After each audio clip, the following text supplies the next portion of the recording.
bem-vindos a mais um ESA ao Vivo. Hoje estamos recebendo o ministro do TSE, Carlos Horbach, e o conselheiro do Tribunal de Contas do Estado de Pernambuco.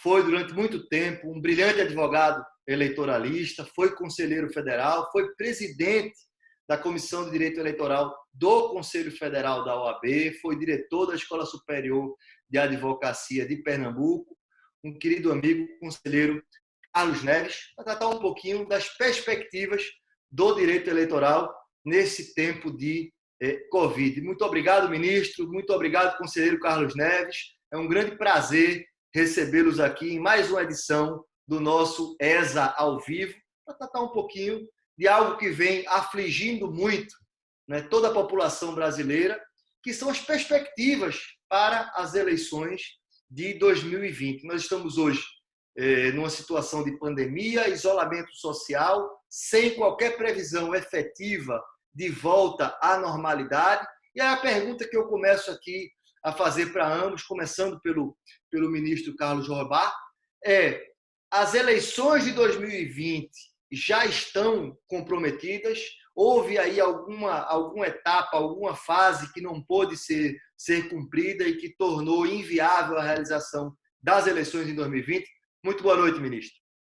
Boa noite a todos os que estão nos assistindo. Boa noite também ao meu caro amigo Carlos Neves, que participa dessa nossa conversa também.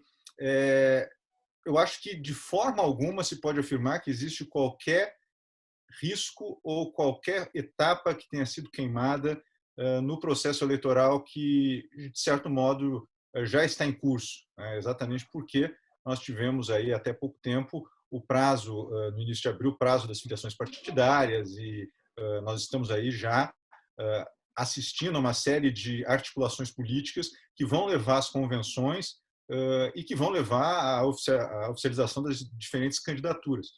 Esse processo é um processo que não tem sido comprometido de modo algum pelo Covid, pela pandemia de Covid-19, e existe exclusivamente hoje, no âmbito do TSE, e aí eu falo especificamente do que nós já temos de concreto no Tribunal Superior Eleitoral, nós temos simplesmente a constituição de um comitê para estudar riscos e para estudar alternativas, mas nós não trabalhamos de modo algum com a hipótese de se ter um efetivo adiamento. Nós acreditamos, até mesmo porque a nossa eleição é uma eleição que está marcada para início de outubro, e o segundo turno para ocorrer no final de outubro, nós acreditamos que até lá, até mesmo por todas as sinalizações que temos dos órgãos de saúde pública, até lá nós temos chance de ter a normalização e o controle dessa pandemia. De modo que a nossa expectativa é uma expectativa de tranquilidade, de normalidade, é uma expectativa de manutenção do nosso calendário, como, aliás, já foi afirmado tanto pelo Tribunal Superior Eleitoral quanto pelo próprio Supremo Tribunal Federal. Respondendo uma consulta, o Tribunal Superior Eleitoral afirmou que não haveria espaço para se mexer nesses prazos do calendário eleitoral, até mesmo porque as datas elas são fixadas a partir de um referencial constitucional e um referencial legal, e depois uma ação direta de inconstitucionalidade que foi ajuizada perante o Supremo, e que é de relatoria da ministra Rosa Weber, tentou também discutir a questão dos prazos de desincompatibilização e dos prazos de filiação partidária, e a decisão monocrática da ministra Rosa, negando essa liminar que era pretendida por um partido político, foi nesse sentido, de que existe normalidade, os prazos são constitucional e legalmente previstos, e nós vamos seguir com eles na expectativa de que até outubro haja normalização e que nós possamos ter eleições tranquilamente, como sempre tivemos, com a manutenção da alternância do poder e do regime democrático brasileiro. Conselheiro Carlos Neves, muito bem-vindo. Boa noite a todos, caro amigo João Duarte, um grande homem de OAB, um advogado brilhante, e acho que é um dos maiores gestores, viu, Carlos? Cumprimentando você, caro ministro do TSE, advogado, uma grande figura humana.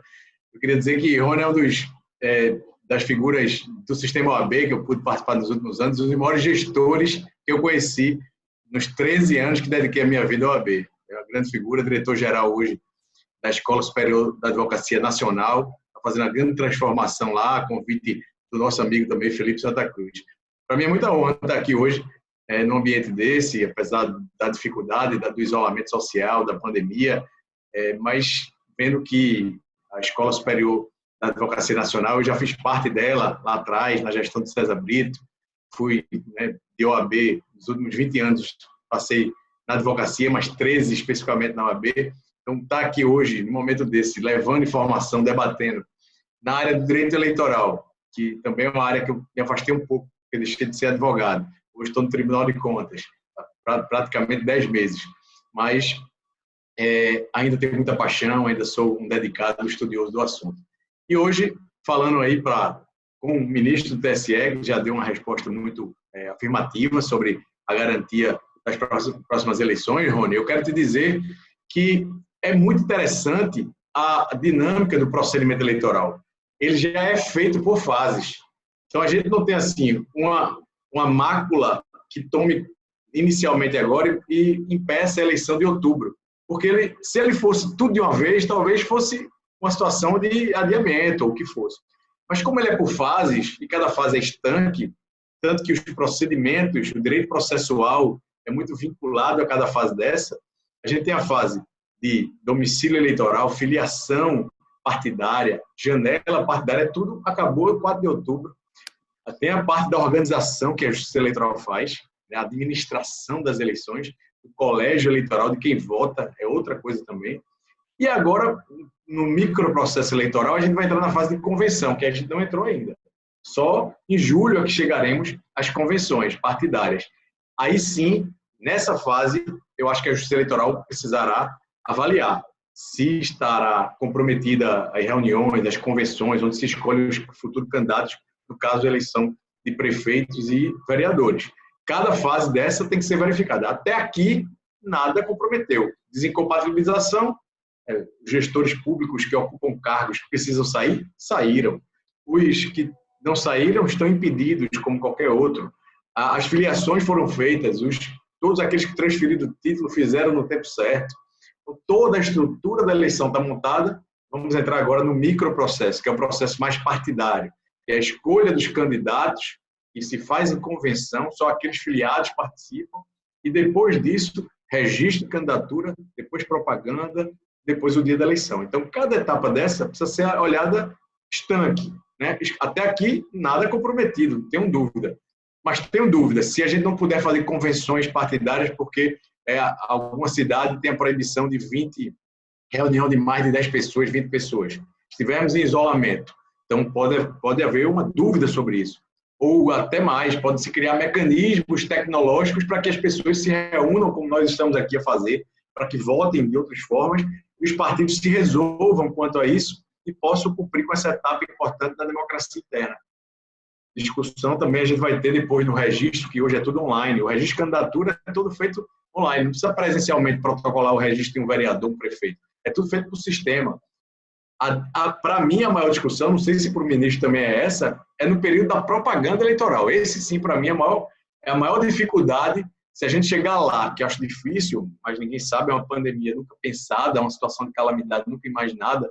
Nos últimos 100 anos, ninguém nunca pensou sobre isso. A gente teria que repensar, talvez, aí sim, no período dos 45 dias que antecede a eleição, se não tivermos um ambiente de pluralidade de participação, de circulação de ideias, de aglomerações próprias, como comícios, eventos, discursos, debates, aí sim eu acho que a gente poderia estar numa situação de comprometimento. Ministro, uma pergunta, pegando um gancho nisso que o conselheiro Carlos Neves falou, nós já testemunhamos aí a edição de normas prevendo, por exemplo, a realização de assembleias nas sociedades à distância. Né? Todo um arcabouço normativo que poderia simetricamente servir também às convenções partidárias. Há alguma perspectiva da adoção de ferramentas tecnológicas para permitir o avanço desse processo, independentemente da Covid? Essa pergunta, eu ia mesmo comentar as observações do conselheiro Carlos Neves e destacando exatamente isso. Existe, eu acho, muito clara a possibilidade de nós termos, no período de convenções, talvez ainda uma situação de confinamento, uma situação de maior isolamento social. E aí nós temos duas questões a serem consideradas, né? Em primeiro lugar, nós vamos ter talvez a abertura, exatamente para esse ponto que foi objeto da pergunta, para outros meios de reunião e de formalização das convenções. Seria impensável, até pouco tempo, uma sessão do Supremo Tribunal Federal, do plenário do Supremo Tribunal Federal, por videoconferência. E isso foi feito semana passada com total transparência, com total tranquilidade, com total segurança. Na quinta-feira da semana passada, o presidente e o vice-presidente do Tribunal Superior Eleitoral foram eleitos numa sessão por videoconferência, né? Também com total segurança, com total transparência, sendo transmitida a sessão ao vivo para o Brasil inteiro. De modo que a transposição eventual desses mesmos mecanismos para as convenções partidárias é algo que, a meu ver, pode muito bem ocorrer e numa regra que talvez seja até uma regra geral. E aí eu não sou um privatista, eu não sou um civilista, mas a gente pode lembrar que os partidos, antes de serem partidos, eles são associações civis, né? E a legislação que está por ser já bastante adiantada no que toca às Assembleias Gerais das Associações Civis, o projeto de relatoria do senador Anastasia, o 1179, cuida disso, abrindo a possibilidade de assembleias, de convenções de associações civis na forma de videoconferência, desde que seja dado acesso a todos os participantes, livre, que seja franqueada a discussão, etc. Eu não vejo aí, se nós chegarmos, né, numa situação de confinamento e isolamento até lá, um óbice maior. E, por outro lado, a gente tem que pensar também na realidade. E aí, o conselheiro Carlos Neves, que advogou muito tempo no eleitoral e conhece a realidade do interior do Brasil, nós sabemos que as convenções no interior são coisas muito mais simples do que nós imaginamos, porque pensamos normalmente com as eleições presidenciais, com as eleições em nível estadual. As eleições gerais são muito diferentes das eleições municipais. As convenções municipais, elas são muito mais simples. E existe um outro elemento, que é um elemento com o qual a Justiça Eleitoral tem se deparado e contra o qual a Justiça Eleitoral tem lutado muito, que é a questão das comissões provisórias, né?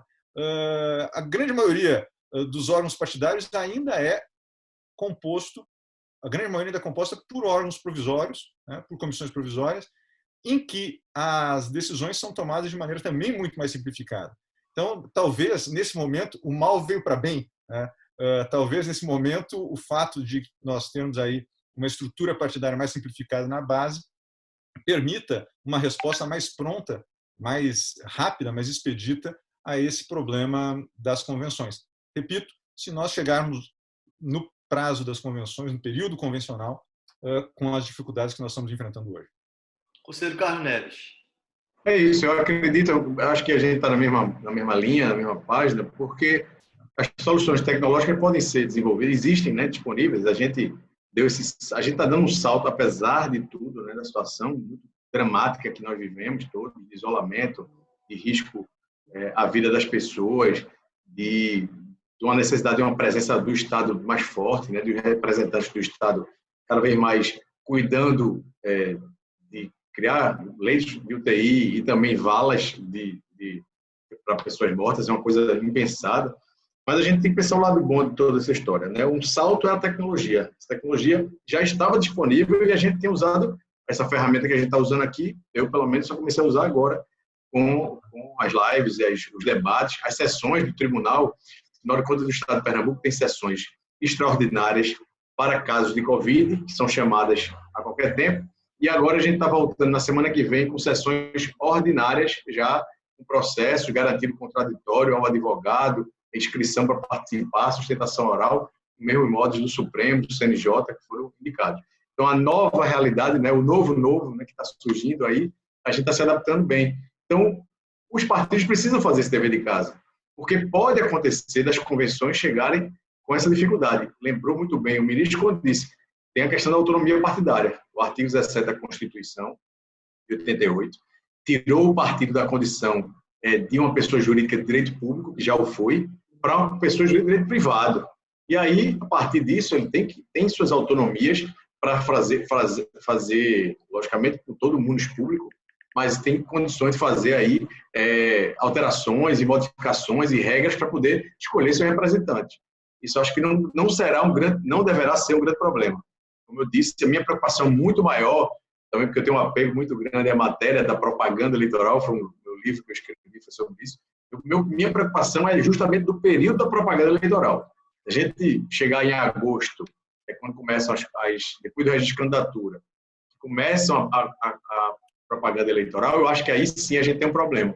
Porque alguém pode até dizer, não, mas a eleição do presidente da República foi quase que resolvida pela internet. Alguém pode dizer as tecnologias também, as redes sociais, mas tem coisa que ainda em várias cidades é insuperável, como reuniões, um bate-papo, a conversa, o convencimento, o nível de informações, o carro de som, o comício, tudo isso é importante para o processo político, para que as pessoas apreendam mais sobre os seus candidatos e façam as escolhas, certas ou erradas, mas tenham o direito de fazer suas escolhas.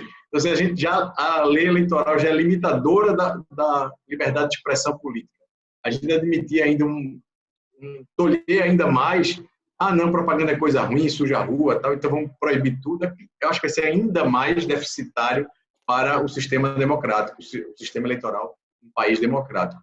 Então, nesse momento, eu acho que vai ser um momento assim, se estivermos lá em agosto, tudo certo, tudo bem, todo mundo já mesmo com alguma distância, mas pelo menos podendo participar na vida coletiva de forma normal, eu acho que aí a gente tem eleição. Se a propaganda for maculada, eu acho que tem que ser repensado, porque o elemento central da eleição é a comunicação política, porque sem ela não há eleição, como não houve aquelas que foram feitas através dos regimes ditatoriais, que eram eleições sem propaganda, sem direito de comunicação, não eram eleições.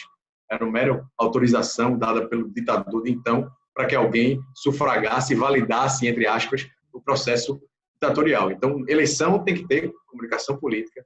Essa é a minha preocupação. Mas eu acho que a gente, espero eu, estamos numa curva, né? O achatamento da curva nos leva a crer que em agosto a gente pode estar na rua, vendo campanha das pessoas, eu escutando a política, uma coisa que eu tenho muito prazer de ouvir. Ministro, só trazendo uma informação adicional para os nossos ouvintes, há em curso hoje o projeto de lei do senador Anastasia, o 1179, mas no início de abril foi editado a medida provisória 931, que já incorpora ao ordenamento jurídico a possibilidade das votações à distância. Uhum. Então, isso já poderia servir aí de inspiração para uma eventual atualização. Adaptação disso, claro. Uma pergunta que eu queria fazer a ambos é se já há alguma previsão específica, alguma previsão normativa, seja na legislação eleitoral propriamente dita, em resoluções, enfim, se há alguma novidade em termos normativos da justiça eleitoral, ou aplicável à justiça eleitoral, para essas situações de calamidade.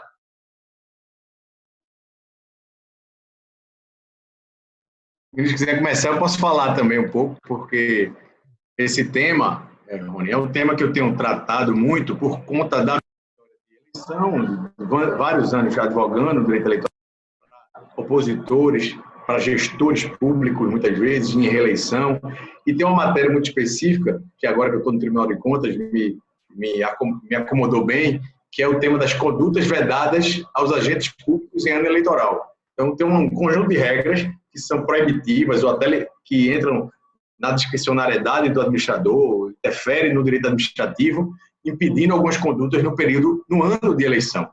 E essas condutas, elas têm uma peculiaridade, elas têm uma exceção prevista na própria norma para casos de calamidade. Lógico que numa calamidade como essa não se esperava, não se previa, mas existiam algumas exceções já às condutas que eram vedadas.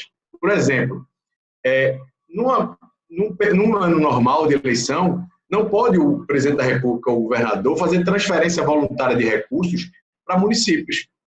Nos 3 meses que antecedem a eleição, não pode fazer isso para não causar disparidade entre o já gestor e o opositor que quer concorrer, o gestor que quer eleger o seu sucessor ou que é candidato à reeleição.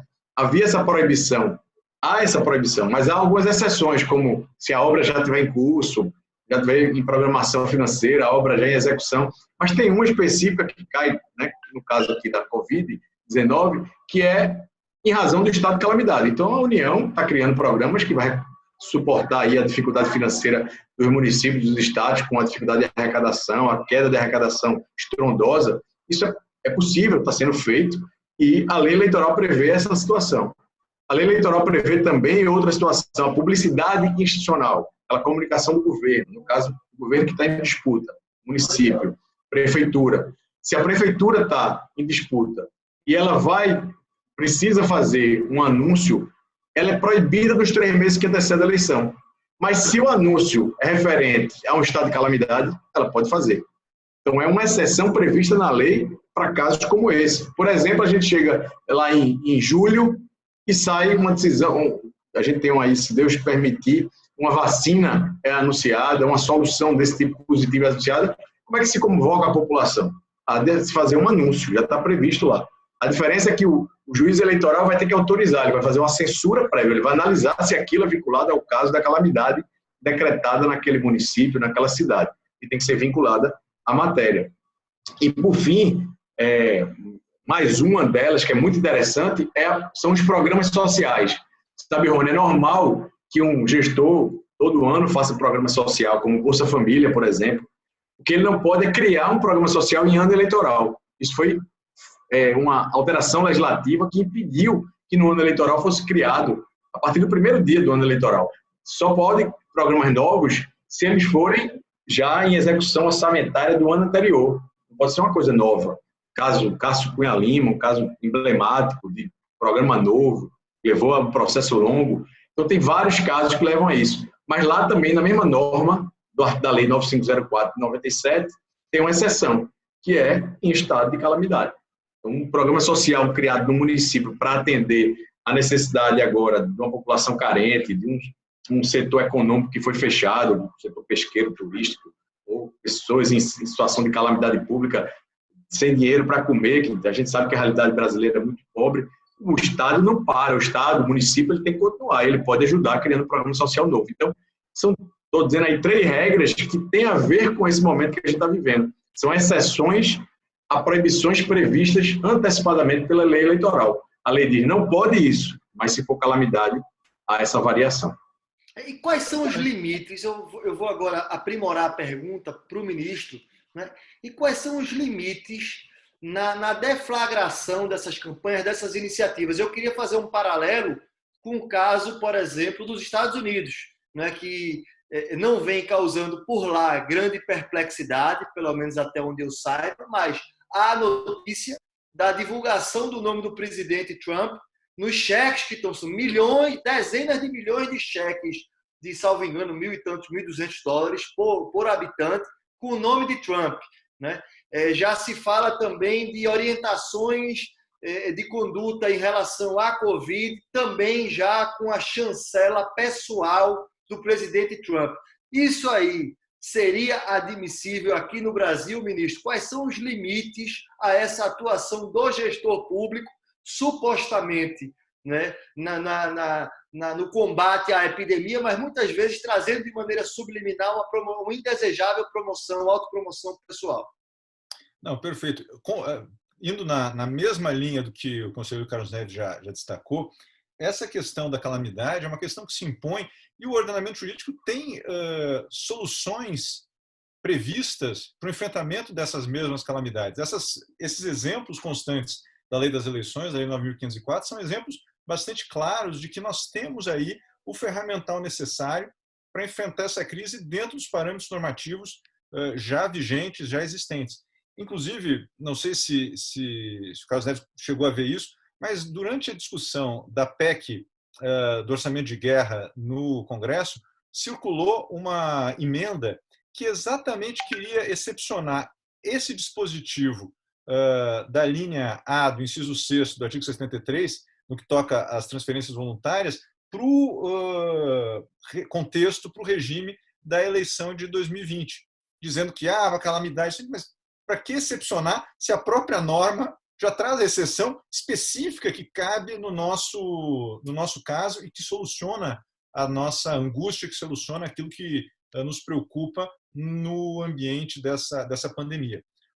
Partindo para a questão do exemplo do Trump, de fato, eu recebi de um amigo que mora nos Estados Unidos, até num tom de brincadeira também, e o comentário que veio junto com a foto era o seguinte: olha a falta de um Tribunal Superior Eleitoral. Né? E que era mais ou menos o seguinte, era uma correspondência que esse meu amigo que mora em Nova York recebeu do Centro de Controle de Doenças norte-americanas, o CDC. E nessa propaganda, nesse ato de propaganda institucional, de esclarecimento da população quanto às medidas de combate ao coronavírus, o anúncio, o envelope dizia assim, dicas do presidente Trump para manter a sua saúde. Né? Numa linha muito semelhante a isso que há pouco foi mencionado, de que os cheques eles vão com a assinatura do presidente Trump. Né? O presidente Trump está dando aquele dinheiro. Né? Eu não vou entrar em casos específicos, mas nós tivemos também, na jurisprudência do Tribunal Superior Eleitoral, candidatos que foram cassados, que tiveram lá os seus diplomas cassados, exatamente por conta de cheques muito semelhantes a esses que o presidente Trump ofertou. E por propagandas semelhantes a essas que o meu amigo me mandou numa foto de WhatsApp. Né? Num primeiro momento, nós temos aí a restrição do próprio artigo 37, que submete, não só em época eleitoral, mas em qualquer contexto, né, a propaganda institucional aos limites do princípio da impessoalidade. Né?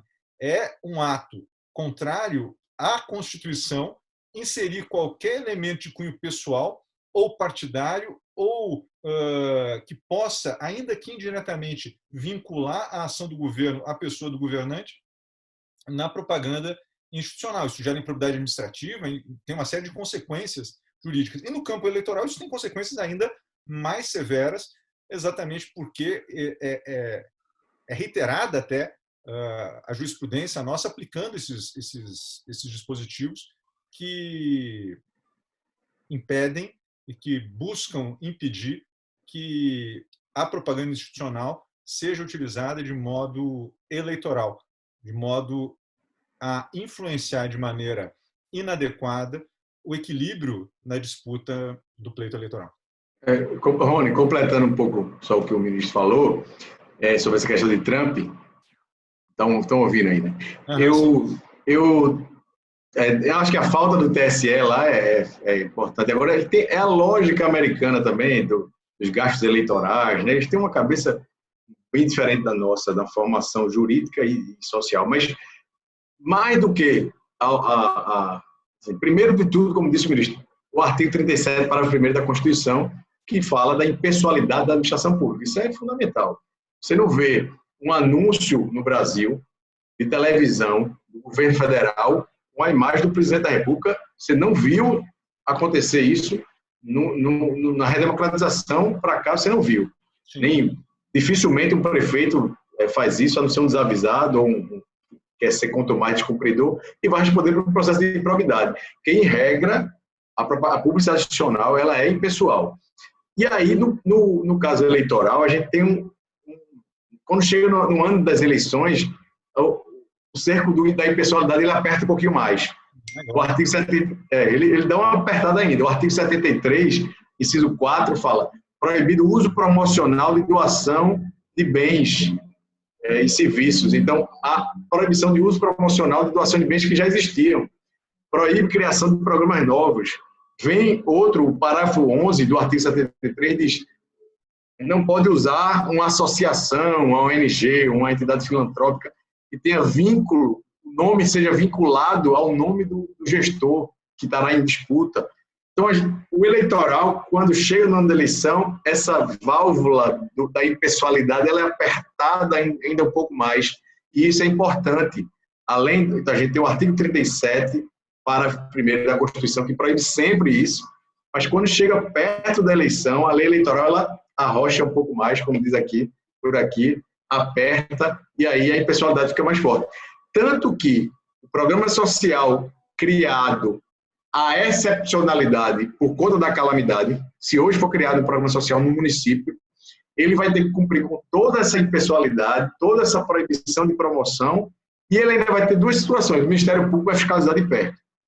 E a publicidade institucional vai ser previamente validada pela Justiça Eleitoral, como até uma censura prévia autorizada pela lei, para proteger tudo isso. O que é que está a proteger? A legitimidade das eleições, uma paridade de armas, essa palavra é muito comum do meu amigo Val Agra aqui, nosso pernambucano, que gosta de usar muito, o princípio da paridade, mas eu digo assim, como é que é o princípio da paridade se o jogo começa desigual? Né? Tem aquele que tem mais tempo de televisão porque o partido é maior, aquele que tem menos tempo, tem aquele que arrecada mais dinheiro, aquele que arrecada menos, tem um que é o gestor, tem o opositor, então já há uma disparidade. Agora, de fato, a lei eleitoral, a Constituição, no artigo 14, parágrafo 9, e a lei complementar 6490, a lei das eleições, ela tenta equilibrar um pouco entre quem está no cargo e quem está fora do cargo, para poder, não, paridade é uma palavra difícil, mas dar um tratamento um pouco mais parecido. Não, de fato, paridade já, mas é um pouco demais, porque de fato é natural do processo eleitoral que as pessoas saiam de situações de distintos níveis de exposição até. Então é complicado. Mas a gente atua, e o direito eleitoral atua exatamente para mitigar esses exageros e para dar um mínimo de equilíbrio para essa disputa sempre conflagrada e que nos municípios ainda adquire um viés ainda mais passional, talvez. As disputas municipais elas são sempre mais aguerridas do que aqueles pleitos da eleição geral. Mas só aqui, viu, Carlos, uma nota. Mesmo nos Estados Unidos, a imprensa mais à esquerda, né, vem demonstrando alguma estranheza em relação a essas posturas do presidente Trump, porque não encontra também paralelo na história democrática dos Estados Unidos da América. Então, é uma movimentação inusitada nesses tempos aí estranhos que nós vivemos. Sim, há uma referência que eu vi na imprensa americana aos cheques de igual conteúdo que foram distribuídos à época do governo Bush filho, no furacão Katrina, e que não tinham essas mesmas peculiaridades que constam aí dos cheques distribuídos. E que também era republicano, né? Sim, sim. E que também era republicano. A comparação ainda fica mais peculiar e mais correta, porque são presidentes do mesmo partido. Agora, lá eles falam, Rony, lá eles falam muito de que Trump vem quebrando regras não escritas. Uma coisa muito... tem sido falado muito sobre isso. São regras que não estão feitas. A gente tem uma força constitucional, né? A Constituição com muita informação, a legislação, uma força legiferante muito grande. E os Estados Unidos se garantiu durante muito tempo na norma não escrita, nos costumes, na regra do jogo, na jurisprudência. A jurisprudência é escrita, mas assim, aquela sombra de institucionalidade.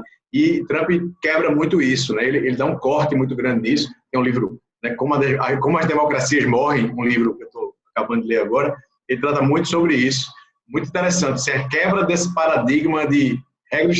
Nunca fizeram isso, ele vai lá e faz. Nunca fizeram isso, ele vai lá e faz. Não está proibido em canto nenhum. Também é difícil, porque no Brasil é um avesso. A gente tem uma administração pública muito escrita na Constituição como deve ser, muito constitucionalizada, e aí vai para dentro de uma legislação de direito administrativo muito forte, que é o princípio da legalidade, né, que o administrador só pode fazer aquilo que está escrito, e aí vem depois os sistemas de controle, vários que a gente tem, não só o Tribunal de Contas, que faz o seu trabalho, o Ministério Público, de Contas, o Ministério Público, a CGU e tantos outros, TCU. Então, tudo, e aí vem, no período eleitoral, a Justiça Eleitoral, que também não guarda similaridade nos Estados Unidos, não tem essa referência. Então, é muita coisa diferente mesmo. Eu acho que aqui a moralidade sempre costumou ser mais desafiada, e aí isso impõe uma normatização. Eu acho que os Estados Unidos vão experimentar um novo momento nessa era pós-Trump. Por favor, ministro.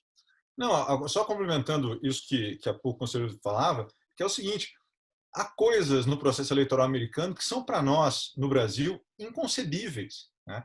O fato de eu chegar na estação, na mesa receptora de votos e me apresentar como eleitor e a pessoa não pedir nenhum documento e permitir que eu vote, permitir que eu participe da eleição, é algo que para nós é inconcebível. Nós temos um padrão eleitoral extremamente preciso, biometrizado, para ter a certeza de que aquele eleitor está habilitado para votar naquela sessão, a urna só abre se ele checar a digital.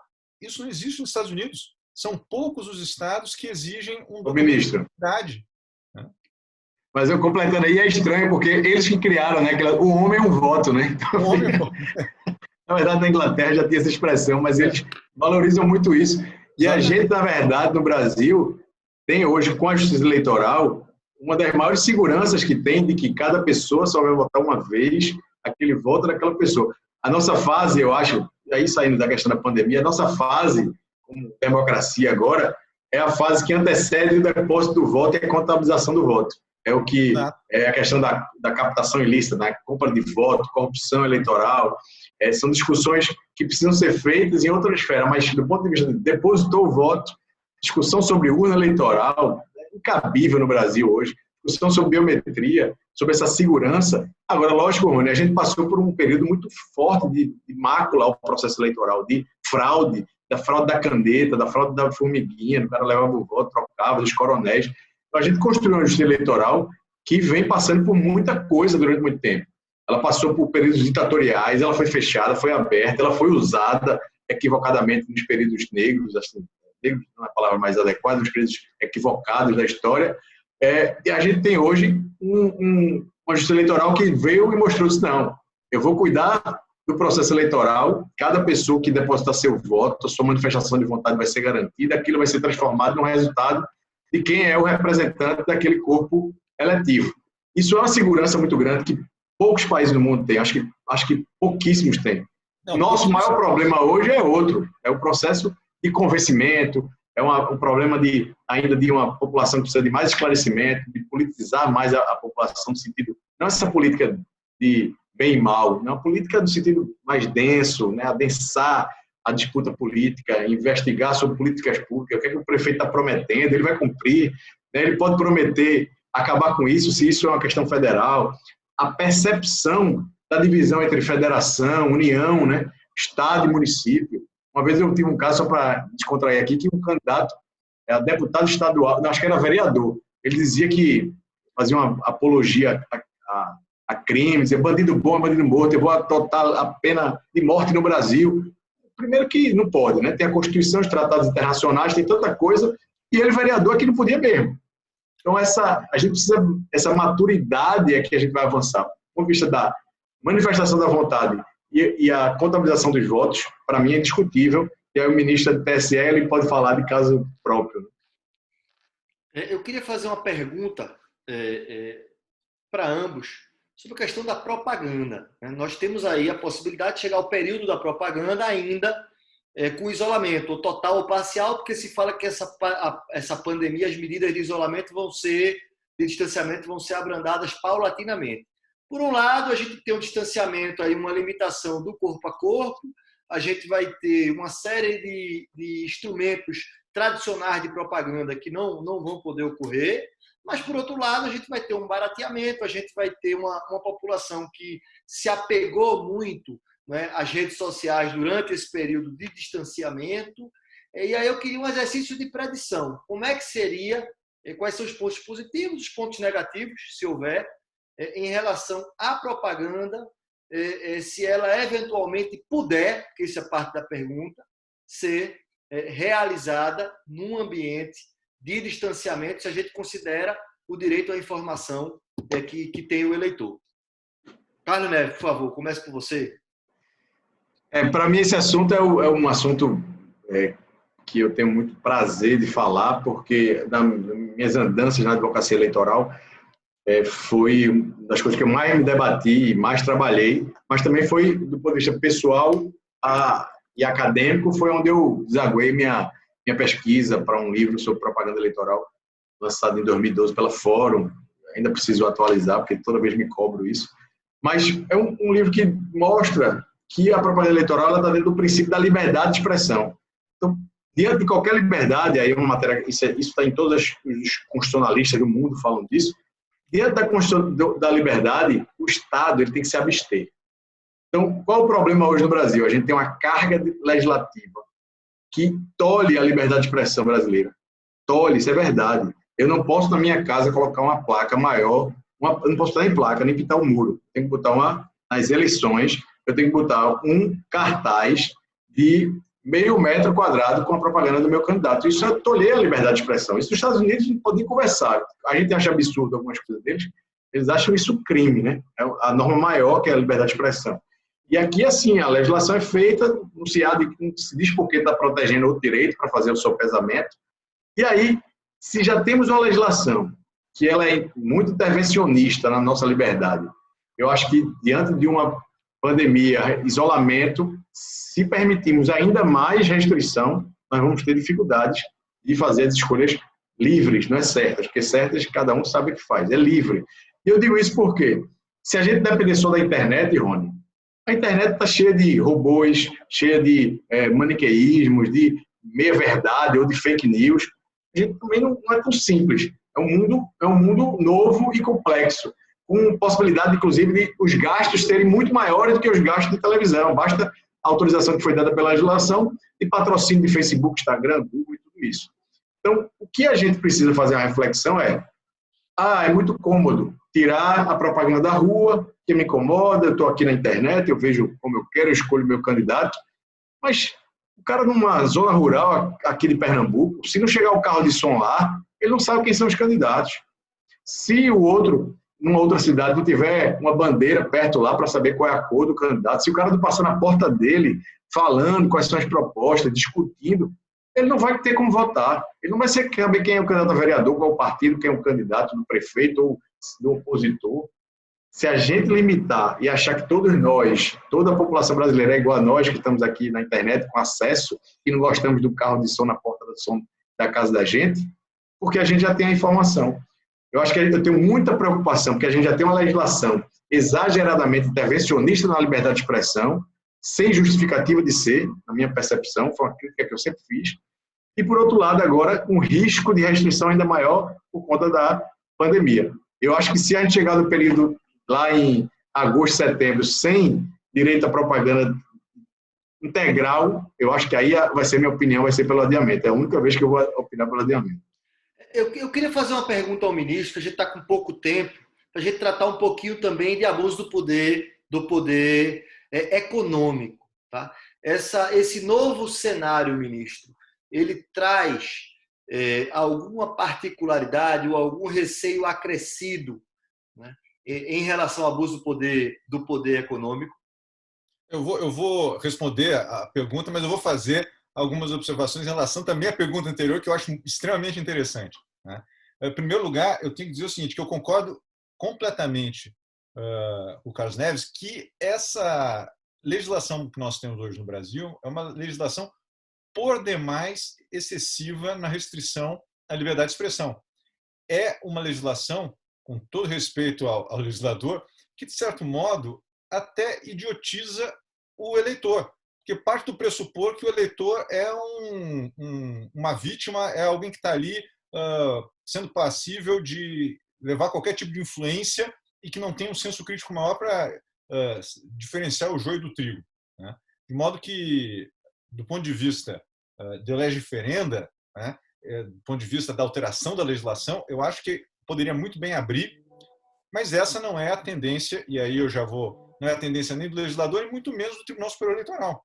Né? Fazendo aqui já uma crítica à jurisprudência do tribunal que eu, há 2 anos e pouco, pertenço. Né? Eu sempre brinco que, enquanto a gente é professor, a gente usa a ética da convicção, né? E pode defender as teses como advogado de maneira livre, mas depois que a gente passa a integrar institucionalmente um órgão como o TSE, como o Tribunal de Contas do Estado de Pernambuco, a gente acaba adquirindo também a ética da responsabilidade, que nem dizia o Max Weber. Então, aqui, voltando à ética da responsabilidade, o fato é que o Tribunal Superior Eleitoral tem uma jurisprudência bem mais restritiva, né, e que está estendendo essa jurisprudência restritiva, inclusive, para o período pré-campanha.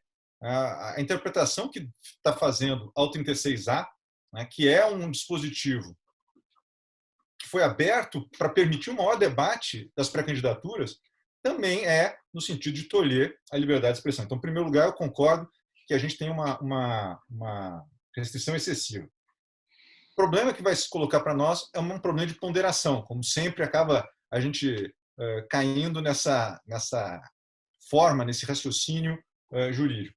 A ponderação vai ser o seguinte: vamos ter uma campanha com alguns recursos prejudicados ou vamos ter o adiamento? O que é melhor? Permitir um debate eleitoral dentro de circunstâncias novas, né? Ou ter o adiamento com uma eventual prorrogação de mandato e com um prejuízo também para uma maior alternância, para uma mais frequente alternância no poder. Aí, eu acho que, discordando muito provavelmente do Carlos Neves, eu acho que algumas restrições aí à propaganda podem ser muito bem compreendidas como necessárias, como adequadas, e vão passar por um crivo, num juízo de proporcionalidade, por um crivo do direito constitucional. E os abusos de poder, para não fugir da pergunta, eu acho que eles vão mudar um pouco o abuso de poder econômico, no caso concreto que a gente está vivendo na pandemia, ele vai mudar um pouco de figura, porque o confinamento gera algumas restrições também de movimentação. Porém, a gente pode imaginar algumas questões associadas enfim, material médico, enfim, todos os tipos de necessidades que a população possa ter, né? E também, em relação ao 41A, a questão de compra de voto, fornecimento de coisas ao eleitor, que nesse contexto da eleição vai ganhar uma nova necessidade. As necessidades são novas e os objetos vão ser novos, mas a legislação vai incidir da mesma forma e nós vamos ter condições de coibir esses abusos e essas captações ilícitas de sufrágio. Carlos Neves, um pouquinho só, temos ainda mais 5 minutinhos, falar um pouco sobre o abuso do poder econômico e político dentro desse novo contexto, que muitas vezes favorece o assistencialismo. A forma de liberação dessas verbas, isso traz uma preocupação muito grande, não apenas em relação ao controle, que é onde você está hoje atuando, mas também em relação a possíveis interferências no processo democrático como um todo. São dois olhares sobre o mesmo fato, que acontece no direito político. A gente tem muito isso, colocando o direito político como tudo. Por exemplo, uma distribuição de um prefeito querendo se promover, fazendo propaganda. Teve um caso já recente, eu não conheço o caso, eu vi pelo jornal, em Alagoas, já tem um processo criminal contra o prefeito que distribuiu, fez um programa social, distribuiu alimento para a população e tentou se promover, pelo menos é o que diz, em tese, o que se diz. Está lá, o Ministério Público entrou com ação criminal, ação de probidade, ação criminal, o Tribunal de Contas abriu um procedimento de auditoria para verificar e o Tribunal Regional Eleitoral foi provocado lá, a Justiça Eleitoral, por conta que ele é candidato à reeleição, a possibilidade de abrir uma ação de investigação por abuso de poder político daquela autoridade. Então, vejam que aquele fato tem vários olhares, todos dentro do mesmo aspecto, de proteção da legitimidade da eleição, do dinheiro público que é ali utilizado e da paridade, ou pelo menos da tentativa de igualar as condições.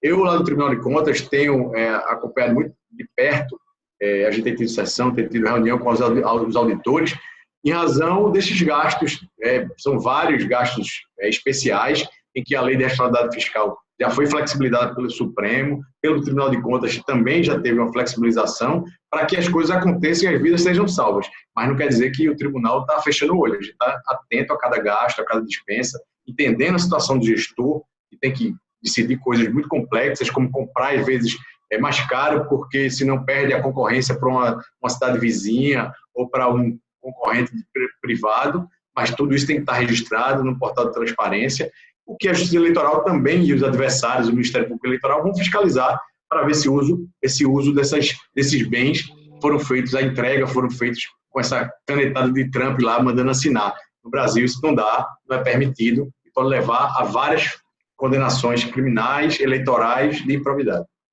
Obrigado, ministro. A última pergunta, que essa resposta é rápida. O senhor falou que acabaram, né, de escolher o presidente e o vice à distância, votando à distância, né, lá no TSE. Há no horizonte alguma perspectiva de nós, né, os eleitores, podermos escolher os nossos representantes também à distância, sem a necessidade de deslocamento efetivo ao local de votação físico? Não, eu talvez tenha falado de uma maneira errada, eu vou deixar claro. Não foi feita à distância a votação. A apuração sim foi feita à distância, mas a urna foi levada aos ministros para que eles votassem na urna eletrônica. Então, não foi tão simples assim. A apuração foi ao vivo, foi feita pelo ministro Salomão, mas não foi a votação em si à distância. Eu acho, sinceramente, que isso, dentro da nossa cultura, é complicado, ainda que, em outros lugares, isso seja muito comum. A gente está assistindo na realidade americana da votação por correio. O cantão de Genebra, agora na Suíça, semana passada, fez uma votação toda pelo correio. Então, são coisas que, dentro da nossa cultura, não são aceitas, ainda que nós tenhamos várias experiências internacionais. Não acho que nós tenhamos a perspectiva de voltar pela internet de casa muito em breve. Ministro, obrigado. Infelizmente, estamos aí com o prazo praticamente esgotado. Eu queria aqui dirigir o meu último agradecimento à Vossa Excelência, ao conselheiro que sempre deixa muita saudade no Sistema OAB, uma figura queridíssima, mas está sempre, obrigado, irmão. Né? Tá sempre por aqui, permitindo que a gente mate um pouquinho da saudade.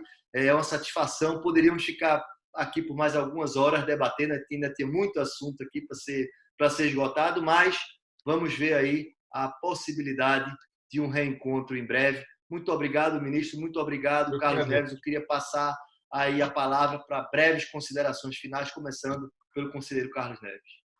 Eu queria agradecer, Rony, o convite seu, que você é um amigo querido, ao ministro Carlos Horbar, um grande professor, um advogado, ministro do TSE, e a gente conseguir, nós três aqui, fazer um debate de alto nível sobre um momento difícil que envolve vida de pessoas, mas também envolve a continuidade do atendimento público, do serviço público e da representatividade nossa, ou seja, das eleições. É uma matéria muito importante, a ESA Nacional está de parabéns, o diretor-geral que é você, mas também Felipe Santa Cruz, nosso presidente nacional e toda a sua diretoria. Um abraço a todos. Ministro? Eu vou na mesma linha do Carlos, vou dizer o seguinte, que hoje em dia é muito difícil a gente ter ambientes de discussão madura, racional, de uma discussão sadia em relação a temas como esses que nós estamos aqui ao longo dessa última hora analisando.